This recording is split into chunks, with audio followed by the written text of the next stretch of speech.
Welcome to episode number 50 of A Victim Bites Back, where I'm at Euston train station on my way up to Birmingham to a conference for the people who have been falsely accused of any kind of crime. Since this is episode 50, should I continue?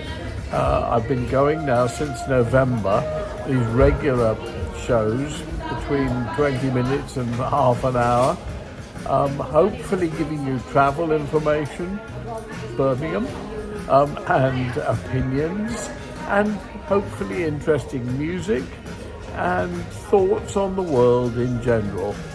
Do you want me to keep doing it? Please let me know if you do.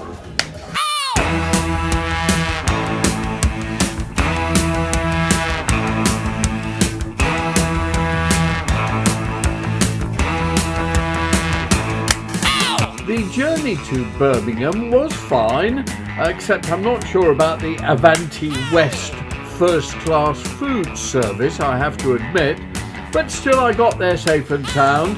The FACT conference, F-A-C-T, False Allegations Against Carers and Teachers, was fascinating. Poor Brian Buckle spoke. He's the latest in the series of regular exposés of how convictions have been wrong. But what was most interesting about his case was how emotional he was. Years later, having spent years in prison, he constantly broke down because the effect that these sort of false allegations have on people, especially false convictions, is absolutely shattering. People don't seem to realise how terrible it is. For me, it's the crime of the century. False allegations can and do ruin lives.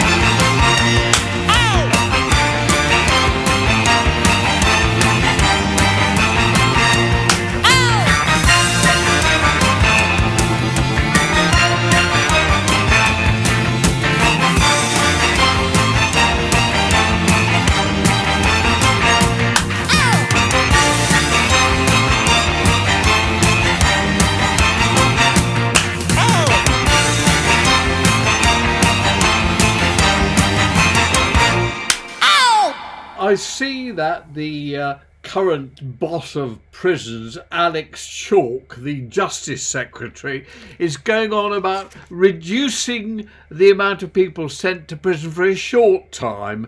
Wrong, Alex. Listen to people who've been in prison or people who work in prison. It's the people who are there for a long time and who generally get improved and rehabilitated. Cut the long sentences down and release them earlier, but keep the short sentences, which usually have an impact. And of course the other thing is, for heaven's sakes, clean up the justice system. These days we're getting one a week of ancient convictions that are suddenly discovered after years and years to be innocent people stuck in jail for no reason. I fear this is the last of the gorgeous sunny days that we've got here in Great Britain, but after all it is mid-October now, so I suppose we've done rather well, certainly through September and October, and I seem to remember even back in June it's been lovely in the United Kingdom. Anyway, the roof will have to go back on to baby car when I return from filming today. But what I have to say is thank you, baby car, for a wonderful few months of sunshine filming. Thank you, the United Kingdom, for gorgeous weather, basically, although I seem to remember that July and August were pretty awful. And just basically, thank you, the world. Thank you, sky. Thank you, sun. Thank you, grass. Oh, piss off, Fotherington Thomas.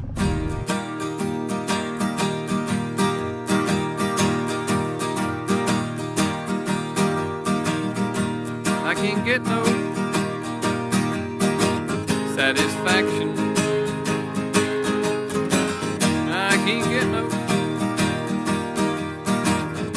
satisfaction, 'cause I've tried, and I've tried, and I've tried, and I've tried. I can't get no, I can't get no. When I'm driving in my car, any man comes on the radio, he's telling me more and more about some useless information supposed to fire my imagination. I can't get no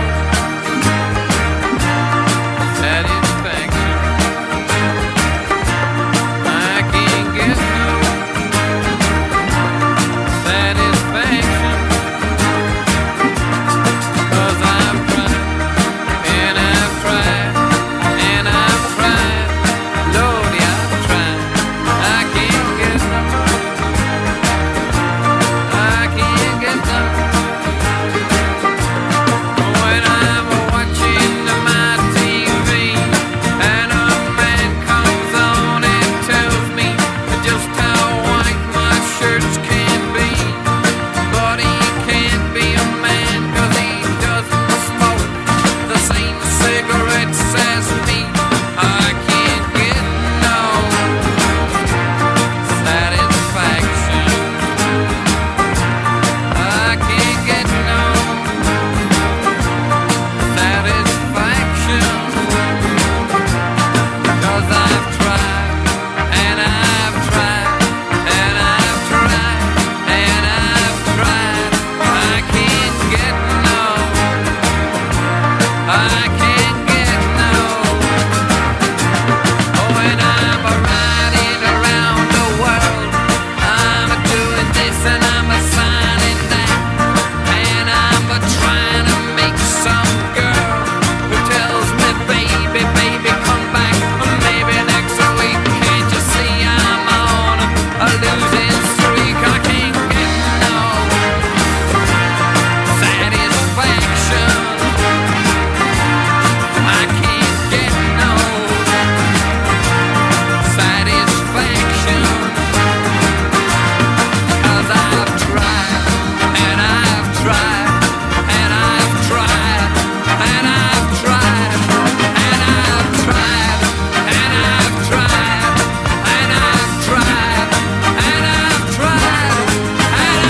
tried, and I've tried, and I've tried, and I've tried. I can't get me none of that goddamn satisfaction.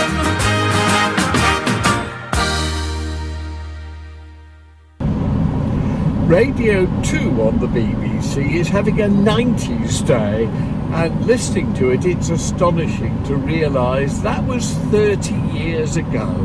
No wonder I've got no money these days. All my hits and successes were about 50 or 60 years ago, and all the people who loved the music of the 60s and 70s and even 80s are now either in their 60s or 70s or dead. So no wonder there's no longer any income, and my money is rapidly disappearing. I'm now an impoverished old queen. Please send cash. All over the news today is the fact that the Prince Charles Cinema, which used to be one of the groundbreaking cinemas that showed all sorts of censored movies no one else would show, has banned a premiere of the new Kevin Spacey film because they don't want to be associated with Kevin Spacey. This cinema is not, as advertised, the best in London. It's the worst in London, because they did the same thing to me when I had the premiere booked for The Great Reset brackets It's Good News Week, which you can watch online for free, a couple of years ago. At the last moment they called me and cancelled it. Just went to see The Great Escaper, which is very good indeed, and I thoroughly recommend it. Glenda Jackson's last film, and also Michael Caine's last film, I gather. particularly good, incidentally, is John Standing, who's sort of number 3 in the cast. I've always liked John Standing as an actor. He's one of those actors a bit like Michael Jaston, who is very successful but never quite in the top grade. And I always thought John Standing was a really good actor in everything he was in. And also, there's a little black girl in it who plays about the 4th part in it, whose name I can't remember, and I don't think I could pronounce, even if I could remember it. She is really good because her part is very difficult and very easy to overplay, which she doesn't at all. She's really marvellous in it. Very good film, thoroughly recommended. The Great Escape.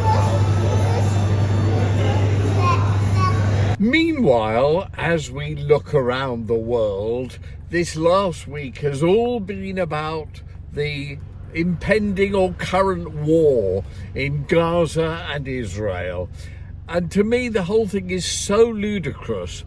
It's not to do with the individual people. It's really the leaders of all the nations, including, by the way, the United Kingdom, the USA, Russia, Ukraine, everywhere else, meant to be the cream of humanity that floated to the top. Well, I've got to tell you, the cream has soured, the cream has gone off, and humanity is being run by people who are either lunatics or completely incompetent. I have to say that what is going on at the moment in Israel and in Gaza is insanity. Hamas have no right at all to kill innocent people. Israel have no right at all to kill innocent people. Both sides are 100% wrong and have absolutely no excuse for doing what they do. And surely the solution is simple. The people of Gaza, the people of Israel would all universally, almost without other than a handful of loonies, say, for God's sakes, let's have peace, stop killing people. My thinking is Gaza should immediately be declared an independent country, and both Palestine and Israel should help rebuild it and allow the people there to vote with a democracy on the government they want, and get on with it. All borders should be opened, which I think should happen all over the world anyway. The hostages should be immediately returned to Israel. I'm not sure, that may have happened by the time this is seen and watched. I think that we just have to stop all this insanity now. It's gone on forever, whether it's Russia and Ukraine or the Tutus and the Hutsis, or the Hutsis and the Tutus, or whatever they're called, or in Northern Ireland, the Protestants and the Catholics, or in the Far East, the stupid crusades between Christians and Muslims. The whole thing is completely bonkers. There is no excuse for killing people, except, of course, in defence, and even then, killing is the last resort. But in defence and actually protecting people, such as protecting all the people that the Nazis were killing in Germany, yes, you have to take a very strong kind of approach. But those sort of people, which at the present moment both Hamas and Israel are, should be condemned and told not to do it, and the international community of humanity, a word that is not popular these days, humanity should step in and say, enough, stop it, finish. Or to put it another way, hey you, get off my cloud! Hey, I live in an apartment on the 99th floor of my block, and I sit at home looking out the window, imagining the world has stopped. Then in walks this guy that's all dressed up just like a Union Jack. He tells me I've won 5 pounds if I have his kind of detergent pack. I said, hey, you, get off my cloud. Hey, you, get off my cloud. Hey, you, get off my cloud. Don't hang around, get off my cloud.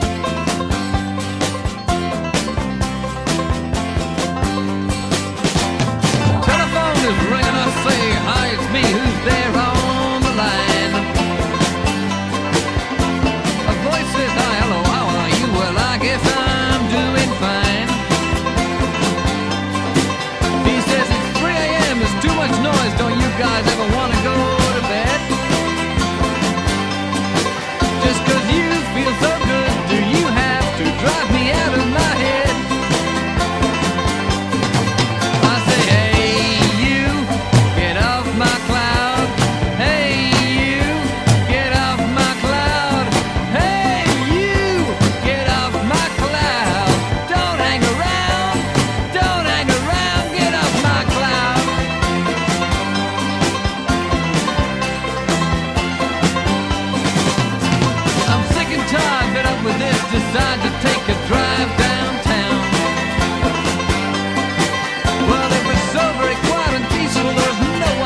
I see the appalling Prince Charles Cinema, the worst cinema in London, has actually said that they do allow Kevin Spacey films to be shown, as indeed they show my Rocky Horror Show.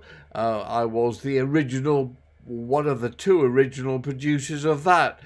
In fact, owned 20% of the original rights.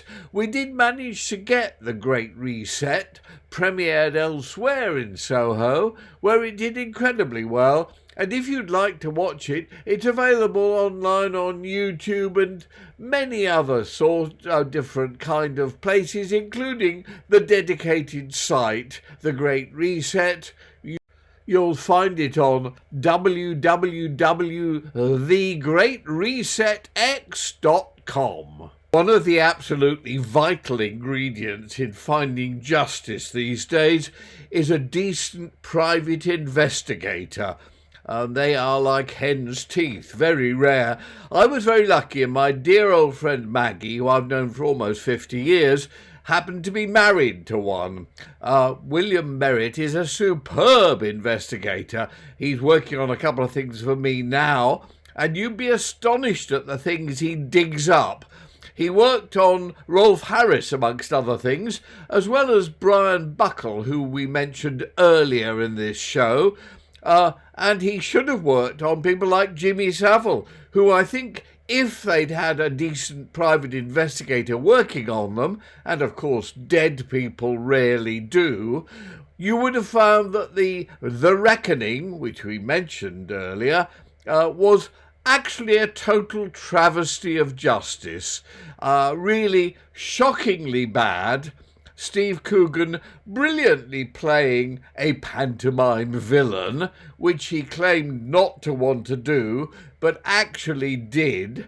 If you want one-dimensional, just watch The Reckoning and Steve Coogan's version of Jimmy Savile. The reality, I suspect, is far more complex and far less clearly seen. If you want to know more about it, watch episode 48 and even 49 of this series of A Victim Bites Back, where I talk about my opinions on Jimmy Savile. We've also now this week seen the Gaza-Israel explosion get worse and worse and worse. The latest thing being is the Israeli terror group, who are busy bombarding Gaza with enormous explosions and not allowing any electricity, water, food or anything in. Now saying, oh, by the way, the hospital that's just been blown up wasn't blown up by us. It was blown up by Palestinians. God, what a load of bollocks. I can't stand these bloody terrorist groups, be they Palestinians like Hamas, be they terrorists like the Israeli Defense Forces, be they Ukrainians or Russians, or they're all just too awful.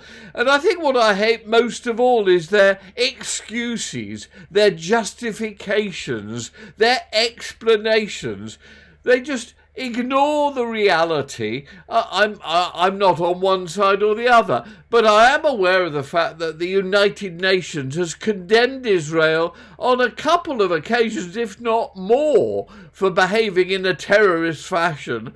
It really is bizarre, but what's more bizarre is how the punters just accept one side or the other. If you're pro-Israeli, you believe everything they say. If you're pro-Palestinian or Arab, you believe everything they say. The whole thing is madness. Anyway, meanwhile, we just get on with life and make our little programs looking at the world.